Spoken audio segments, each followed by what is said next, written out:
Já deu para passar por boa parte do Brasil? Olha, eu estou fazendo um roteiro que passa especialmente nas regiões mais pobres do Brasil. Porque a gente tem que entender o problema dessas regiões e vir com soluções verdadeiras. A maior parte dos políticos, quando rodam, por exemplo, o tal do sertão, todo mundo tem uma visão, o que é o sertão? A região onde o Lula é mais votado, né?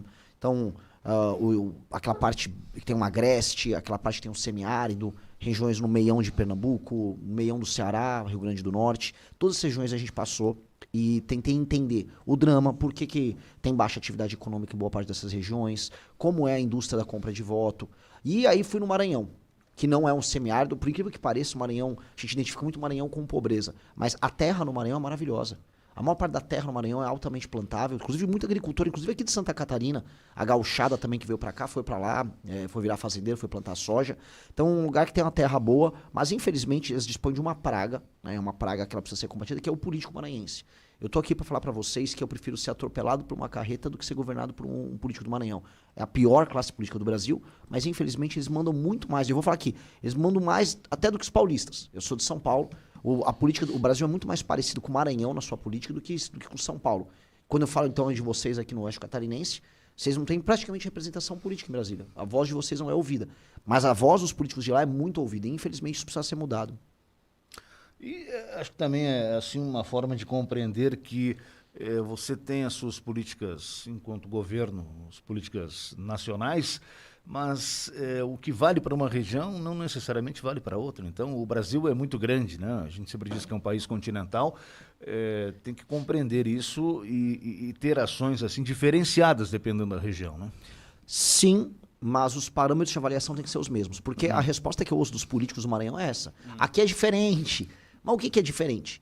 Né? Não existe administração pública na maior parte dos municípios. Eu passei por eu vou te dar um exemplo. Eu fiz até uma comparação muito forte entre São Miguel do Oeste, uma cidade modelo, posso colocar, uma cidade bonita que tem pra cá, e Santo Antônio dos Lopes, lá no Maranhão. O PIB per capita, ou seja, o PIB da cidade dividido pelo número de habitantes em São Miguel do Oeste é coisa de 70 mil reais. Em Santo Antônio dos Lopes, no Maranhão, é 360 mil reais. É muito maior. Mas por que muito maior? Porque eles têm uma usina termoelétrica lá. Aí você imagina que, com base nisso, você vai ter uma classe média na cidade, você vai ter empregos de qualidade. A qualidade de vida em Santo Antônio dos Lopes vai ser maior, certo? Pois bem, ela é horrível. O IDH, que é o Índice de Desenvolvimento Humano, que é um índice que pega todos os indicadores de qualidade de vida de um município em Santo Antônio dos Lopes, é 0,55. Enquanto, que é baixíssimo, é da África subsaariana. Enquanto o IDH, por exemplo, de São Miguel do Oeste é 0,801, que é muito alto, é um nível europeu. Então, o que eu quero dizer com isso? Que a administração pública lá é tão ruim, que até nos municípios tem arrecadação, não funciona. A educação é baixíssima, não tem saneamento básico. Você vai tomar uma água, ou você toma um suco no restaurante, você cai desprevenido, você vai pegar uma diarreia. Eu mesmo fiquei doente lá, porque eu esqueci dessa lição e tomei uma Coca-Cola, botei gelo no copo, o gelo derreteu. Né? Então, você tem que estar se policiando. Então, os critérios de avaliação que a política tem naquela região são os piores possíveis. Basicamente, política é um ato de roubar e comprar os eleitores na época da eleição. Por isso que a gente está defendendo agora critério de avaliação objetivo para todos os municípios. Por quê? Porque hoje o dinheiro sai daqui, sai de São Paulo, sai de Goiás, sai de diversas regiões que hoje são regiões arrecadadoras no Brasil, e aí ele vai para esses políticos nesses lugares. E eles não têm nenhuma obrigação em melhorar a vida das pessoas ali no Maranhão, ou mesmo, vamos dizer, tornar as cidades elas economicamente viáveis. Porque eles vivem com o pires na mão pedindo dinheiro pro governo federal. Mas não existe dinheiro do governo federal, não existe dinheiro do Lula. O dinheiro é tirado de outras pessoas em outros lugares do Brasil. E como não há um critério comum de avaliação, um lado trabalha e paga a conta, enquanto o outro não trabalha e usa o dinheiro. Isso não vale a pena, né? Renan, bom dia. Bem-vindo ao Chapecó Notícias. Tendo em vista que a pauta econômica sua é liberal, como equilibrar essas políticas liberais com a realidade social brasileira, que ela é marcada por uma grande desigualdade? Eu acho assim, quando a gente fala em liberalismo, eu estou falando acima de tudo numa questão de manter contas públicas pagas, entender que o empreendedor e o gerador de riqueza no Brasil, ele está sendo explorado em grande medida, especialmente o pequeno, que é quem paga a maior parte dos impostos. Grandes empresas elas são capazes de obter renúncias fiscais e, do outro lado, ter engenharia contábil para escapar da tributação, enquanto que os pequenos eles pagam a conta. entender que se nós fizermos um controle de gastos no governo através da despesa, isso todos os papers, todos os principais estudos internacionais nos demonstram isso, você consegue no longo prazo ter um controle maior da dívida, e com o controle maior da dívida você consegue ter juros mais baratos e dinheiro mais barato para as pessoas gastarem, para as pessoas fazerem dívida, para as empresas fazerem dívida. Então, ser liberal nesse sentido é uma obrigação em termos de respeito com o dinheiro das pessoas e também com o dinheiro público, com a coisa pública. Do outro lado, a consecução de determinadas políticas públicas, especialmente na área de assistência à saúde, assistência à educação, assistência a pessoas em posição vulnerável, não é um problema para a gente nesse sentido. O Estado brasileiro já, em tese, ele nominalmente garante isso. Como garantir isso de fato? Eu sou muito otimista nesse sentido. E aí eu saio um pouco de um elemento liberal clássico, que diz sempre que toda centralização é ruim, e eu entro num outro lado. Por exemplo, o SUS hoje, que é um sistema centralizado, ele vai de encontro a uma lógica liberal do princípio da subsidiariedade, na ideia de que todo mundo pode ter seu sistema próprio de saúde, o setor privado responde isso. O SUS, até agora, não entregou o que ele propõe em termos constitucionais, por mais que seja um sistema que esteja presente no Brasil inteiro. Com agora a chegada do machine learning, com a chegada da IA e com um projeto sério que você consegue basicamente obter através do prontuário único dos agentes de saúde, com aplicativos que permitam contato através de teleatendimento das pessoas com médicos ao redor do Brasil, você vai poder reduzir as filas, você vai poder saber onde vão ficar os estoques dos remédios, você vai conseguir baratear e melhorar muito o atendimento do SUS, que é um sistema centralizado. Então, eu sou muito, muito otimista nesses termos. Eu acho que a tecnologia ela vai fazer uma revolução gigantesca em boa parte dos serviços públicos, e aí você vai conseguir fazer isso, você vai conseguir ter um Estado que respeita o dinheiro das pessoas e, ao mesmo tempo, atender elas bem. Então, eu vou numa linha que, para um liberal puríssimo, ela soa diferente, porque eu sou favorável à centralização de serviços públicos por conta da tecnologia, e ao mesmo tempo uma pessoa que não é liberal vai falar, mas não estou entendendo, né? É que dá para considerar essas duas coisas. Renan Santos, que é pré-candidato à presidência pelo Partido Missão, você ainda está, você é o presidente da sigla, né? Que surgiu a partir então do MBL, que é o Movimento Brasil Livre, né? Até brincava contigo aqui, a 30ª, não sei tantas, o quê, legenda aí, partido que surge no Brasil. Essa é uma outra crítica, o Brasil tem muito partido político, cada pouco surge mais um, pois agora nós temos mais um. Mas a ideia foi assim, fundar um novo partido, fundar uma nova sigla, porque o que está aí não se encaixa nos pensamentos que vocês têm? Fábio, a provocação é o seguinte, quantos partidos de verdade existem no Brasil? Uma coisa é legenda, o Brasil tem muitas legendas. E essas legendas ainda recebem dinheiro público para se sustentarem. Outra coisa é partido. O que é um partido? Né? Para entender assim, um partido político ele é um grupo de pessoas organizadas para fazer a disputa de poder que representam uma visão de uma parte da sociedade. Até por isso o nome partido. E elas defendem, né, esse agrupamento de maneira férrea as suas ideias. Quantos partidos fazem isso no Brasil? Que tem uma visão de mundo sobre o Brasil e que topam perder em nome da visão de mundo. São poucos. E, em geral, estão à esquerda. O PT é um partido político. A gente pode criticar em tudo o PT. O PT é meu inimigo natural. Dito isso, o PT é um partido. O PSOL é um partido. Eles têm visão de mundo, eles têm produção de literatura a respeito disso e propostas dentro da agenda deles. Agora, eu não posso falar que o PSD do Kassab é um partido político. Ele está com o Lula, ele está com o Bolsonaro, ele está com qualquer um. Ele é o que precisa ser. Ele é uma legenda. Ou seja, ele é um cartório que as pessoas usam para participar de eleições. Mesma coisa MDB, União Brasil, o próprio PL. Eu estava no Maranhão, o PL é Lula no Maranhão. Então, não é um partido, ele é uma legenda. Quando a gente montou a missão se propõe a ser um partido. Um partido com uma visão de mundo à direita, mas um partido. Se nós precisarmos vender a mãe para ganhar a eleição, nós perdemos a eleição. Nós não vamos fazer isso. Um exemplo que nós fazemos, que é uma prática de partido, não de legenda.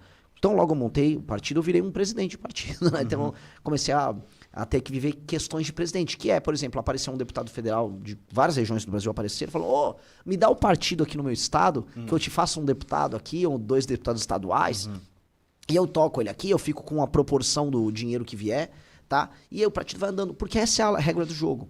Ou seja, não importa se ele está numa missão, no União Brasil. Para ele, o partido é só um veículo. Eu falei, não, o partido está sendo tocado pelos militantes, foi quem coletou essas assinaturas, quem montou o partido, e tem que ser assim, as pessoas que acreditam na nossa ideia. E, portanto, é paradoxal que tem muitas legendas no Brasil, parasitas, mas poucos partidos. Agora, esse histórico, né, e se a gente voltar um pouquinho no tempo, essa história não diz nada, assim você fez crítica, por exemplo, ao MDB, né? O regime militar é MDB de um lado, Arena do outro, né? O bipartidarismo. Aí, a partir da redemocratização, aí surge, né, o PT, por exemplo, que você disse que é um partido político. O MDB não tem toda essa história e ele, no seu entender, não é considerado um Ele partido?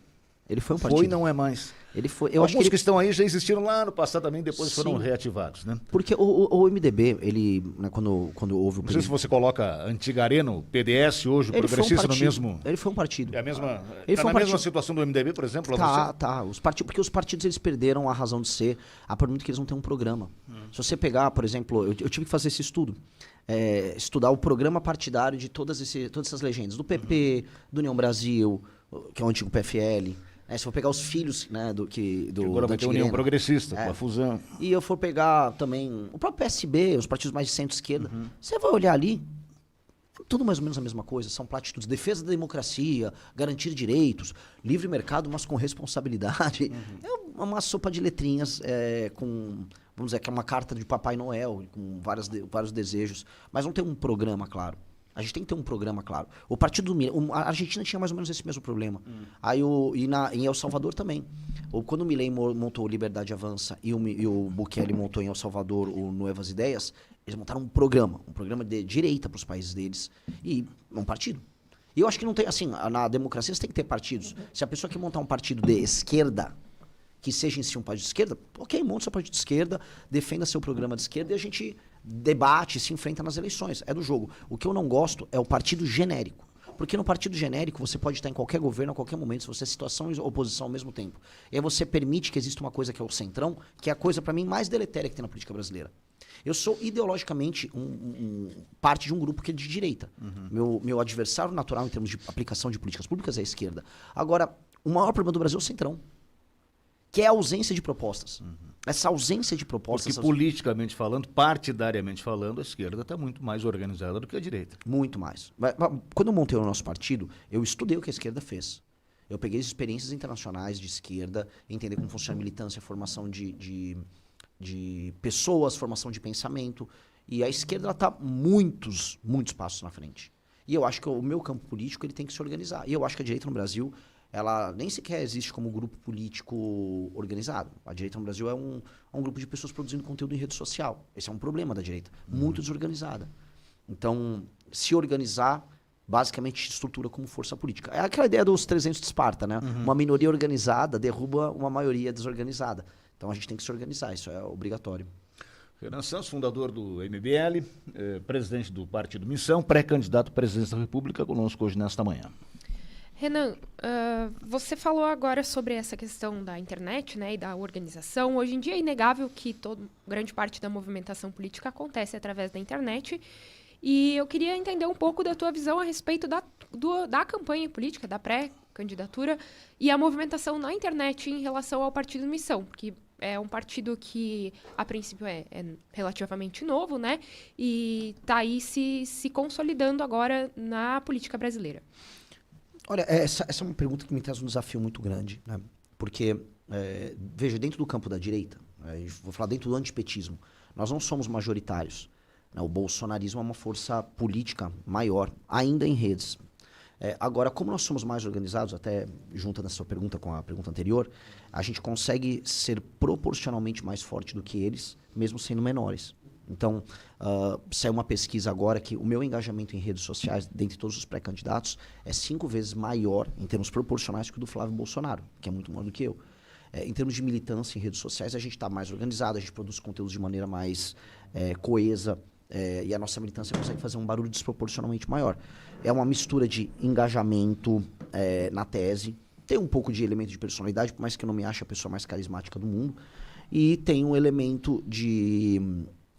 propor ideias e soluções para o Brasil que não estão sendo propostas para o nosso campo político. Então, é muito excitante fazer parte do nosso grupo político. A pessoa está discutindo vários temas que os outros elementos do nosso campo da direita, ou mesmo da esquerda, não estão discutindo. Essa questão federativa que eu falei aqui no começo da entrevista, sobre como lidar com um país que tem Nordeste e Santa Catarina ao mesmo tempo. Como lidar com essas contradições? Como criar uma solução? A gente está propondo isso sem medo de perder voto. Eu vou no Maranhão e falo a mesma coisa. Eu vou na rádio no Ceará, vou falar a mesma coisa que eu estou falando aqui com vocês, porque é um problema que existe e ninguém fala. Literalmente, vamos discutir esse problema. E ao propor isso, a gente cria uma espécie de base política com gente mais intelectualmente curiosa. E, na verdade, quando você atrai as pessoas mais intelectualmente curiosas, você atrai as melhores pessoas. E aí as pessoas têm uma capacidade de convencimento maior. Renan Santos está conosco, pré-candidato à presidência pelo partido Missão. A gente vai fazer uma pausa daqui a pouquinho. E aí, não quero atrasar a tua agenda também, mas até um pouquinho antes das 9 está bem tranquilo, né, Renan? Estou tranquilo, estou à disposição de vocês. Está bem legal a entrevista. Então vamos lá. Mas assim, só para a gente fechar esse bloco. Você, claro, que surge mais à direita nesse espectro político aqui no Brasil, né? Você tem as suas críticas, diz que o PT é o adversário natural, certo? Então você tem críticas à esquerda, críticas ao governo Lula. Mas você também tem críticas a Bolsonaro, ou a família Bolsonaro, digamos assim, que é quem hoje está assim, mais à frente da direita. Né? Como que você é um cara de direita e critica o Bolsonaro? Já devem ter te perguntado isso. Assim, eu fico... Eu vira e mexe, eu recebo essas perguntas. E as pessoas acham que você defender um campo político significa defender uma pessoa. Veja, ser de direita significa defender um conjunto de princípios, valores, propostas, uma agenda, e não defender a pessoa A, B ou C. É que essa coisa de direita e esquerda no Brasil é uma coisa que pegou para valer nos últimos 15 anos. Né? As pessoas começaram a se identificar nesses termos. Antigamente não havia isso porque a direita tinha sido meio que suprimida, o termo direita do debate público. Em 2014, o Aécio precisava ter um discurso mais à direita para ganhar da Dilma e ele falou a famosa frase, não me empurre para a direita que eu não vou. Né? E foi uma das razões pelo qual ele perdeu. Ele não conseguiu criar uma campanha de massa em 14, mesmo com a Lava Jato já pegando a Dilma naquele período. Então, onde eu quero chegar com isso?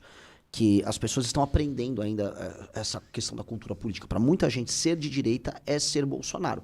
Eu não acho o Bolsonaro um bom líder. Eu não acho o Bolsonaro uma pessoa que estava preparada quando chegou à presidência da República. Eu acho que ele falhou nisso.